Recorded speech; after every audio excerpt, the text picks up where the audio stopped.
Bismillahirrahmanirrahim. Assalamualaikum warahmatullahi wabarakatuh. Kami dari kelompok 7 akan menjelaskan paragraf yang kohesi dan koherensi.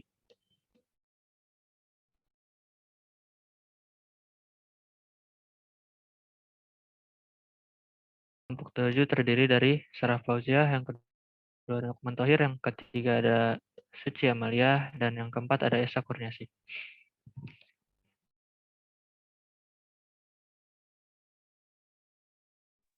Baik, selanjutnya ada pembahasan pertama, yaitu pengertian paragraf. Pengertian paragraf menurut ahli. Menurut ahli Al-Qaeda DKK tahun 1988, paragraf merupakan inti penuangan, ide atau gagasan dalam sebuah karangan. Di dalam paragraf terkandung satu unit ide pokok atau gagasan yang didukung oleh seluruh kalimat dalam karangan suatu paragraf. Kalimat tersebut baik berupa kalimat pengenal, kalimat penjelas, maupun kalimat penutup. Selanjutnya adalah paragraf kohesi. Menurut Keraf tahun 2001 halaman 87, paragraf kohesi merupakan paragraf yang memiliki kesatuan semua kalimat yang membangunnya secara bersama-sama, menyatakan suatu hal atau tema tertentu. Berikut ada contoh. Yang pertama itu Palatif mengajar bahasa Indonesia. Pelajaran tersebut merupakan pelajaran yang dikuasainya dan mampu diajarkannya dengan baik. Pada contoh di atas, dalam kalimat kedua terdapat kata-kata pelajaran tersebut yang dimaksudnya adalah pelajaran bahasa Indonesia, menunjukkan kedua kalimat tersebut memiliki kohesi. Selanjutnya adalah penanda kohesi. Penanda kohesi dalam paragraf dapat berubah. Yang pertama adalah penunjukan. Kata ini itu tersebut sering digunakan untuk penunjukan kata atau kalimat yang telah atau akan dibicarakan. Yang kedua adalah penggantian. Kata ia, dia, nya, dan lain-lain sering digunakan untuk menggunakan kata yang telah disebutkan sebelumnya. Lalu yang ketiga ada pelepasan. Pelepasan digunakan untuk menghemat dengan cara menghilangkan kata yang sama. Yang terakhir ada perangkaian, dibedakan menjadi dua, yaitu yang pertama ada intrakalimat atau subordinatif, koordinatif. Subordinatif itu terdiri dari jika, sebab, ketika, karena, dengan, supaya, walaupun, dan seandainya. Lalu yang koordinatif ini ada dan, serta, lalu, atau tetapi. Yang kedua adalah antar kalimat. Perangkai antar kalimat yaitu oleh karena itu, oleh sebab itu, akan tetapi, selain itu, sementara itu. Kohesi gramatikal adalah hubungan semantik antar unsur pembentuk wacana yang ditandai oleh alat gramatikal, yaitu alat bahasa yang digunakan dalam kaitannya dengan tata bahasa.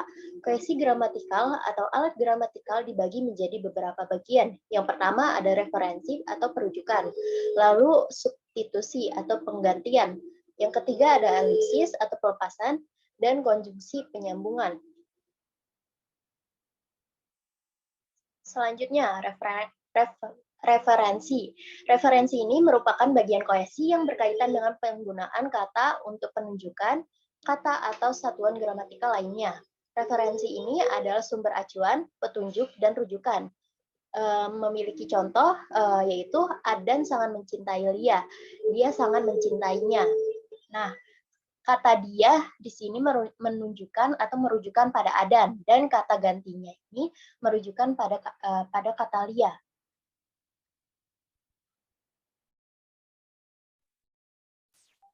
Lalu pembahasan berikutnya ada substitusi. Substitusi merupakan hasil penggantian kata-kata dengan kata lain.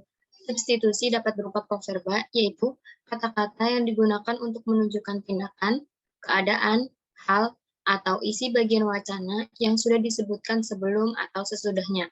Sebagai contoh, mereka bekerja keras. Kami juga begitu. Kata begitu menggantikan frasa verbal bekerja keras.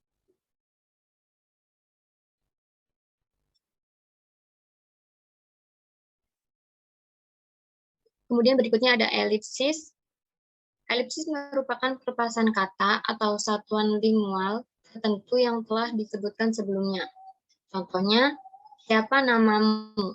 Aurel. Nama saya adalah kata yang lesapkan sehingga si penjawab tidak perlu mengulang pernyataan dengan menjawab nama saya.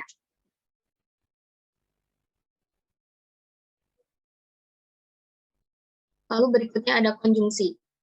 Konjungsi merupakan bentuk kebahasaan yang berfungsi sebagai penyambung, perangkai, ataupun penghubung.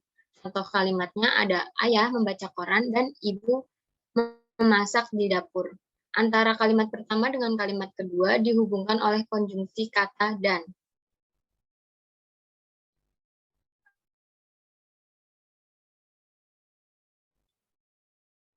Kohesi leksikal. Kohesi leksikal ini merupakan hubungan unsur-unsur bahasa di antara bagian kalimat untuk mendapatkan keserasian struktur secara kohesif. Contoh kalimatnya ada, sebagian orang menganggap membawa telepon seluler ke sekolah diperbolehkan. Tetapi banyak juga yang menganggap membawa telepon seluler ke sekolah tidak diperbolehkan.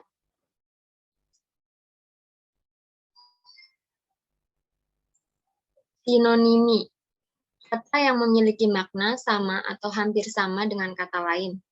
Contohnya, Ani mendapatkan nilai ujian yang buruk, tetapi nilai ujian Resta lebih jelek lagi. Kata buruk ini memiliki makna yang sama dengan kata jelek.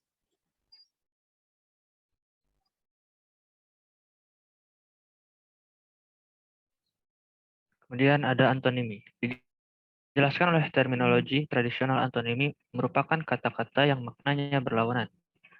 Said 2000 halaman 66. Relasi makna oleh Nida disebut dengan meanings complementary, yaitu butir leksikal yang memiliki ciri semantik bersama, namun juga menunjukkan kontras makna dan bahkan perlawanan makna. Terdapat beberapa jenis antonim, yaitu antonim yang bergradasi, reversif, konversif, dan hubungan taksonomi. Contoh, Dava membeli banyak ikan, sedangkan Iwan membeli sedikit ikan. Kata banyak adalah antonim dari kata sedikit.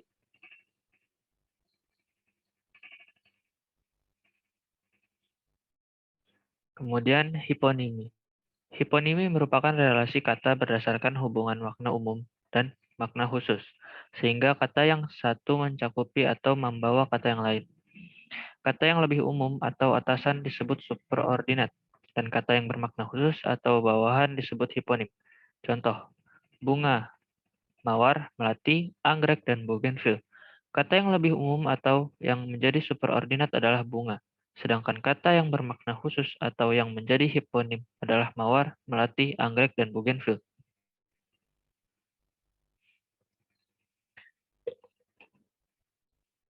Kemudian ada homonim. Homonimi merupakan salah satu kata yang memiliki makna lebih dari satu. Homonim berasal dari kata Yunani kuno, anoma yang artinya nama, dan homo yang artinya sama. Khair 1995 halaman 93. Homonim terbagi menjadi 3 macam, yaitu homofon, contoh sanksi atau ragu-ragu, dan sanksi hukuman. Aku masih sanksi dengan kabar tersebut. Dan kedua, hakim memberi sanksi pidana terhadap pelaku pembunuhan. Dan ada homograf, contoh apel atau apel. Setiap pagi karyawan diwajibkan untuk mengikuti apel. Dan buah apel adalah buah kesukaanku. Homonimi dan yang homofon dan homograf. Contoh salam sapaan dan salam jenis tanaman. Rika menitipkan salam untuk Rani. Ica menggunakan daun salam untuk masakannya.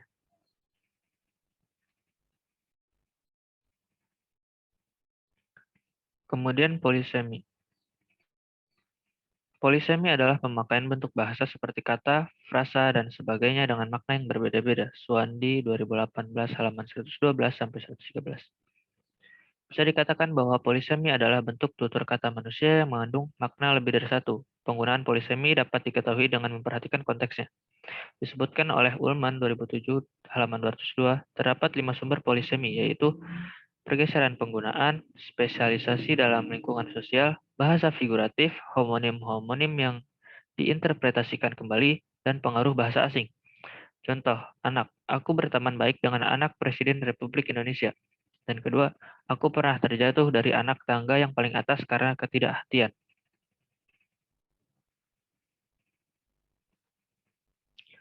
Dan kemudian ada repetisi. Repetisi merupakan kata, suku kata, perulangan kalimat atau bagian kalimat penting yang harus ditekankan dalam sebuah konteks yang sesuai. Dalam hal ini, hanya akan difokuskan repetisi yang berbentuk kata, klausa, dan frasa. Repetisi seperti halnya paralelisme. dan antesis yang lahir dari kalimat berimbang. Contoh, skandal ketidakpatuhan tenaga kerja Indonesia (TKI) telah membentik semalam mafia pemerasan tenaga kerja Indonesia (TKI) yang dipakai untuk menakut-nakuti orang awam. Dari kalimat tersebut, repetisi atau hal yang ditekankan dalam konteks adalah tenaga kerja Indonesia atau TKI.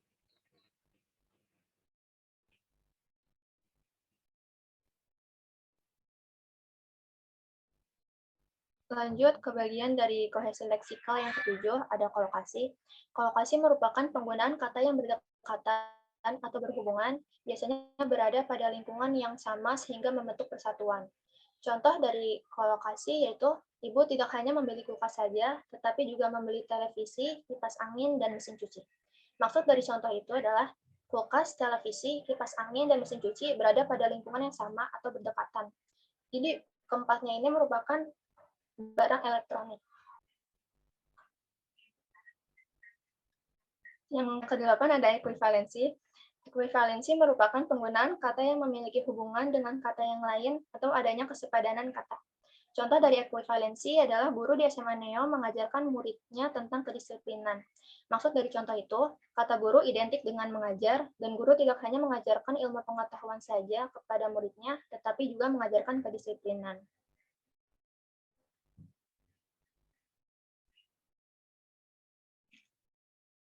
Lanjut ke pengertian paragraf koherensi. Pengertian paragraf koherensi menurut Brown and Yule dalam Mulyana tahun 2005 halaman 30, koherensi merupakan keterkaitan antara bagian yang satu dengan bagian yang lainnya sehingga kalimat memiliki kesatuan makna yang utuh. Jadi koherensi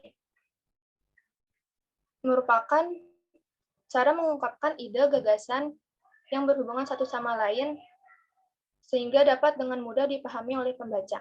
Contoh kalimat dari koherensi merupakan kakak membeli sebuah kemeja yang baru, kemejanya berwarna biru, harga dari kemeja itu adalah 500.000. Jadi kalimat ini merupakan kalimat yang dari umum kepada yang khusus. Perbedaan kohesi dan koherensi. Kohesi, keutuhan, aspek kepaduan dari kohesi itu aspek bentuk, aspek lahiriah, aspek formal, organisasi sintaktik, dan unsur internal. Lalu dari koherensi itu kesinambungan, aspek dari kepaduannya aspek makna, aspek batinnya sebagai titik dukung, aspek ujaran, organisasi semantik, dan unsur eksternal.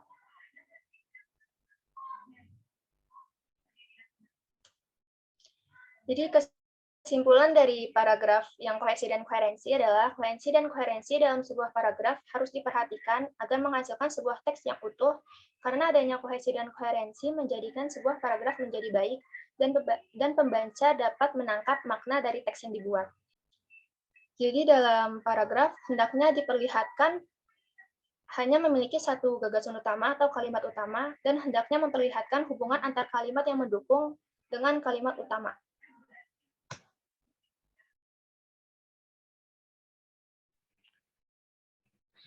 Sekian dari kelompok kami, kurang lebihnya mohon maaf. Wassalamualaikum warahmatullahi wabarakatuh.